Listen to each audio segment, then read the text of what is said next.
So I just wanted to talk to you a bit about Bolden and why you auditioned for the role and how you got it.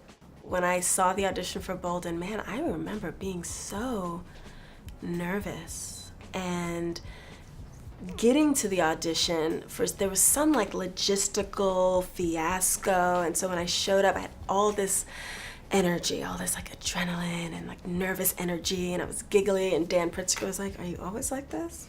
And I was like, "I don't know, I'm just really happy to be here." I'm so excited because I love jazz. I grew up loving jazz. I had mentioned the audition to my mom, and my parents had actually heard of Bolden before. And so they were excited to learn more about this story. It was like this myth, in certain communities in the jazz world. It was like this name that people threw around. People like Louis Armstrong said they were inspired by it, but no one really knew that much about him. And so the fact that Dan took this project on and did so much research with the help of historian and writer that wrote that book about him, it was really an opportunity to marry history with creativity and just like bring his world to life. Though the movie is about Bolden, I think Nora has a really significant role on undertone. Like, she kind of represents the trope of like the strong Black woman. So if you can talk a bit about that, about like staying true to your path and strong even though the person you love causes you some type of suffering. Yeah, that's, I think, a type of strength that I didn't realize for a long time was a strength, that I thought was a weakness. The level of tolerance for his philandering and, late nights and, flings with fans, in modern, like old time, what we call in the modern day as groupies, was something that, Yaya would not have stood for, and something that, growing up and witnessing infidelity and things like that, I always judged. And I think stepping into a role like this and seeing that it is a different kind of strength to,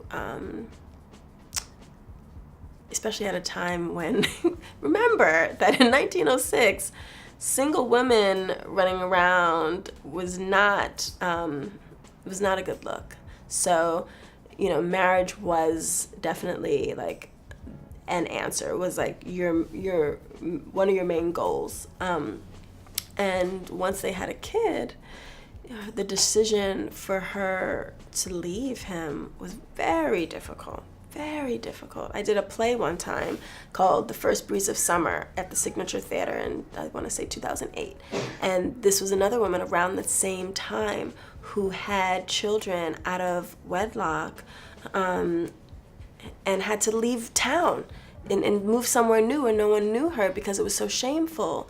And so it's something that is not to be taken lightly. It's not, we can't look at it with the same lens that we look at that today, So on one hand, yes, it's a strength, and it was also custom, But she was his home. She was his peace, So what would you want someone to take away from the film? Just, pride in the amazing contributions that people like Bolden, whose stories were not always told, made in our society. Jazz being the first, modern American, like authentic art form created, was, I think, something to really be really proud of. Also, awareness around mental illness, and there's a lot of information given to us visually in this film.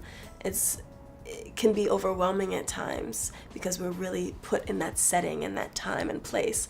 And it's interesting to see how race relations, for example, have taken on different forms, but a lot of the same issues are still around. And so, yeah.